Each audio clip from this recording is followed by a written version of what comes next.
Hello guys, আমরা আজকে বিয়ে বাড়ি এসেছি। বিয়ে বাড়ি কিন্তু খুব সুন্দর জায়গাটা, খুব সুন্দর প্যান্ডেলটা হয়েছে আর একটা রিসর্টেই মনে হচ্ছে। তো তোমাদের আমরা শেয়ার করবো যে আমরা এখানে এসে কি কি করছি কি কি না করছি। সরি গাইস, একটু ক্যামেরাম্যানটা নতুন আছে ওই জন্য হাতটা নড়াচ্ছে।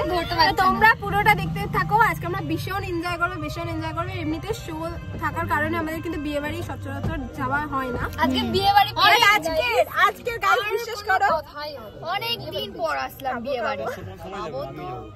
খাবে ছেলে পাঠাবে, খাবে আবার ছেলে পাঠাবে। বাবা না গাইস, জোকস আপার গাইস, জোকস আমাদের আগেই বলেছি তো জামাই বাবু খুঁজে দিতে হবে। কিন্তু এটা বলেছি, কিন্তু মনে হচ্ছে না যে আমরা বিয়ে বাড়ি এসেছি। গাইস মনে হচ্ছে আমরা পার্টিতে এসেছি, বিকজ আমাদের ড্রেস আপ দেখেছো, সবার ড্রেস আপ দেখো। ইনি ওয়ান পিস, আমি পার্টি ওয়্যার, আর ইনিও পার্টি ওয়্যার পরে আছে। আর ওই জন্য ম্যাচ করছে না গেট আপ, বাট আমরা চেষ্টা করবো ম্যাচ করার। তো তোমরা দেখতে থাকো, টাটা। আর যখন এন্ট্রি করবো সবাই দেখবে, সবাইকে দেখো। চলো টাটা।